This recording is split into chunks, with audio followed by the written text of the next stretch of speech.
And Rabble, and at the time, we thought, like I said, we thought of it as a left-wing newspaper. But we did put Babel online, and Babel was the discussion board. And almost immediately, we had the vast, I would say 70%, 75% of our traffic was to Babel.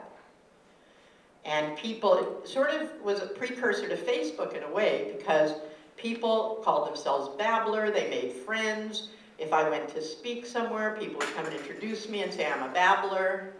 And I'd say, why do you like Babel? Because, like, to tell you the truth, I didn't get it. Like, I go on there and make me crazy. Because people would start a discussion, and then they go off into something else, and they go off into something else, and never get back to the original topic. I didn't like it. But I appreciated that it was getting a lot of traffic.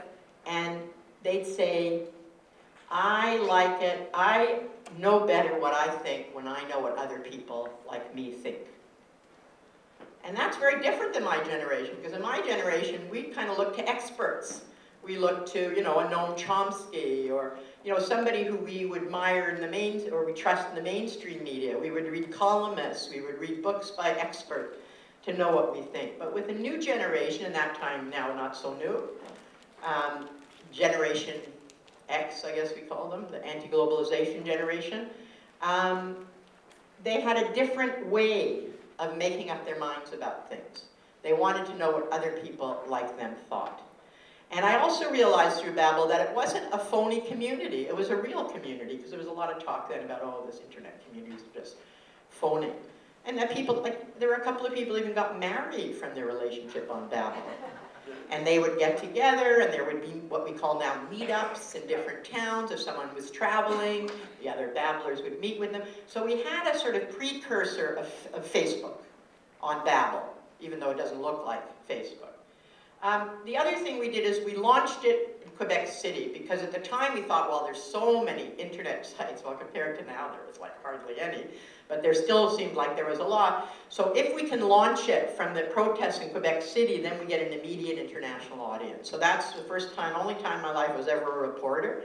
I was on the streets of Quebec City, and I sent in by phone, because we didn't have really anything we have now. We didn't have, well, I guess we had cell phones. We couldn't afford to use them. And I called in reports from the streets of Quebec City, and that went out on CNET, and it went out on, which existed then, it went out on a whole bunch of other websites, and we immediately got an audience of 40,000, which we thought was pretty good at the time. And we all, okay, and now Rabble, in the last federal election, had 300,000 audience, and has regularly, is it 40 million hits a month? Is that right? Anyway, Kim sent me all the stats, and now I forgot them, but anyway. Okay, so anyway, and Rabble has just grown and grown. And it hasn't just grown in terms of the number of people who read it, it's grown in its influence, because of course, as we know now, we have Twitter, we have Facebook, they're like megaphones for alternate media, and I know the Taillis here is the same.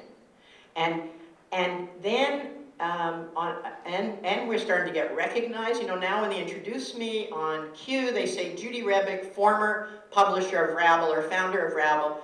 When I was actually publisher of Rabble, they would never mention that I was publisher of Rabble because they thought it was so peripheral, right? Now they say it even though I'm really not publisher of Rabble anymore.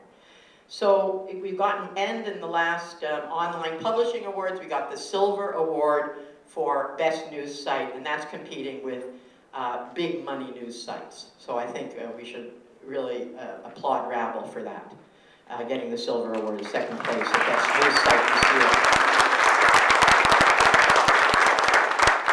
Then we go to Facebook in 2004, and I don't have to talk about Facebook, you've all seen the movie, blah, blah. But Facebook has been extraordinary in terms of as an organizing tool. Amazing, like all of you know that. I know that's how I promote events, that's how we, you know, so many things. But the extraordinary development in Facebook was the campaign against proroguing, Canadians against proroguing Parliament. Now, I mean, 99% of Canadians can't even spell proroguing. And someone I fought for deepening democracy for the last 20 years, and in a million years I never thought that when Stephen Harper prorogued Parliament, it would produce a mass movement. But it did. One guy in Calgary put up a Facebook page. And it started to grow. I didn't notice that. It started to grow. First day it was about 2,000. The next day it was about 10,000. The next day it was 50,000. By the end of the week it was 100,000. And by the end of the next week it was 250,000. I had never seen anything like it. And the media was all saying, oh, it's a bunch of slacktivists. You know, I don't think they use that term then, but, you know, it doesn't mean anything, blah, blah, blah. But of course it meant something. And then a couple of the people who did it in the big cities started to talk to each other, text, I suppose, or whatever they did, and decided to call it demo. I think it was the next week, so it was like within 2 weeks or 3 weeks of the site going up. And they had 60, and this is the Toronto demo, they had demonstrations in 60 cities. Now, I've been involved in a lot of movements. A good example is the pro-choice movement was one of the strongest social movements you've ever had in this country. In a million years, we couldn't have got demonstrations in 60 cities, let alone on the same day. But it's so easy because you have this website, this Facebook page, and somebody's in Quesnel wants to have a demonstration, they put it up, people come. Someone in Owen Sound want to have a demonstration. I don't think they ever had a demonstration in Owen Sound before. But you got about 60 people out. And in the big cities, it was huge. Now, we didn't convince Harper to not prorogue Parliament, because you can't convince Harper of anything. But it was a fantastic experience for those young people. And I don't know about anywhere else, but in Toronto, they went on to organize other things, and some of them today are involved in the Occupy movement. And certainly they were involved in some of the G20 organizing. So Facebook has proven very important for organizing this. And then there's YouTube, and I'm gonna talk about, well, we saw the video. YouTube was incredibly important in Egypt. It's been incredibly important. It was incredibly important also in Toronto during the G20.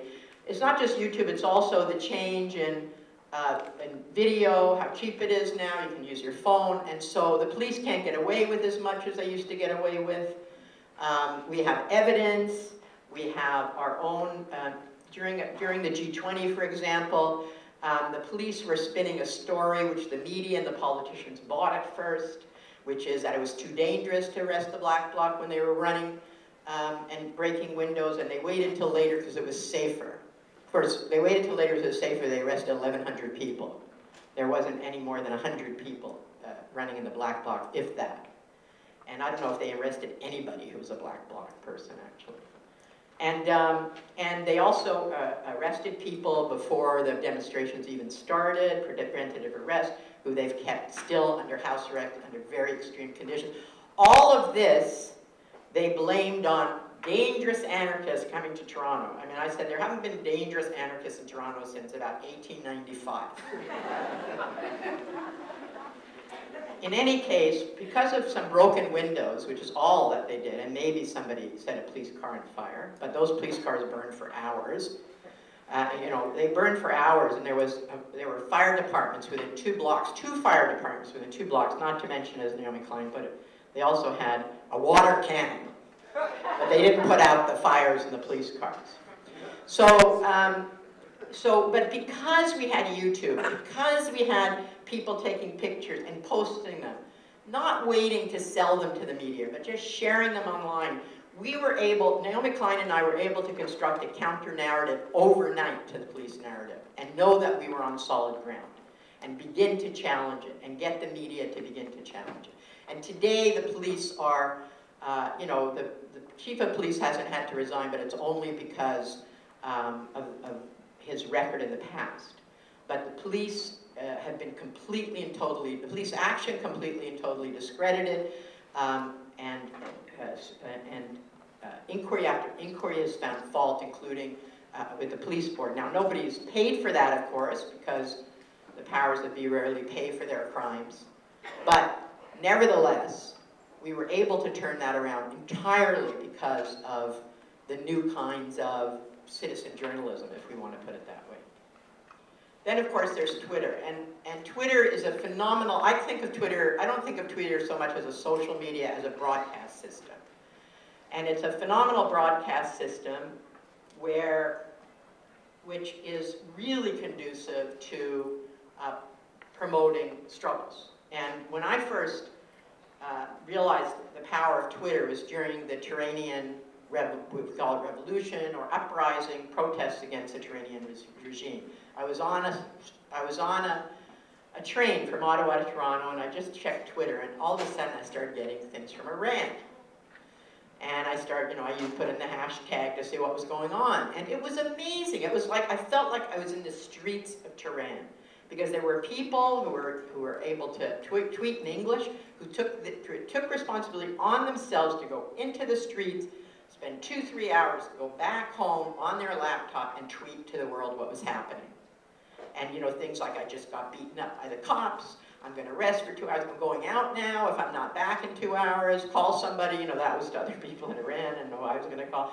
And the other thing we saw then was concrete solidarity, kind of like longshore hot cargo, but even more so, which is the hacktivists in Europe. When Ahmadinejad pulled down the websites of the opposition, the hacktivists in Europe pulled down the government websites. And it was amazing because I don't know, I call it the geekdom.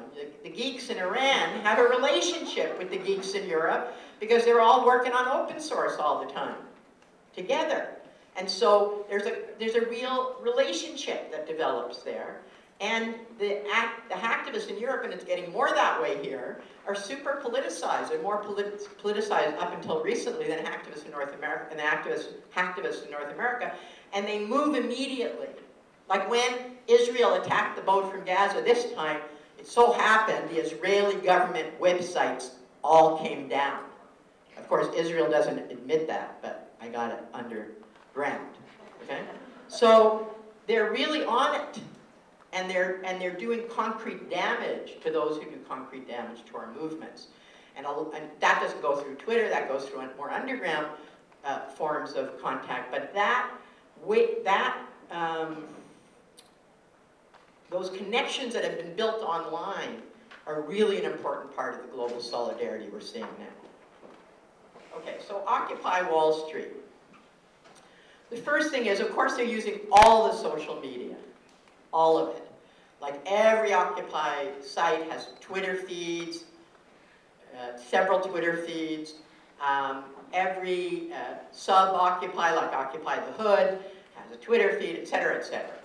Then the Facebook site, they all have Facebook pages. The amount of information that's being shared is phenomenal. I mean, the General Assembly at Wall Street has their own website, which has a video about how to work it, which has information about how to work it. And there's a reason why all the committees reflect each other, all the sites are organized the same way, all the General Assemblies are organized the same way, because Occupy Wall Street has an information system, the likes of which I've never seen. And they're constantly putting out what they're doing. You can watch them do it. They're sharing what they're doing. And that's true now of Occupy Oakland, which has become another center. Okay, and the hashtag OWS is practically the name of the movement now.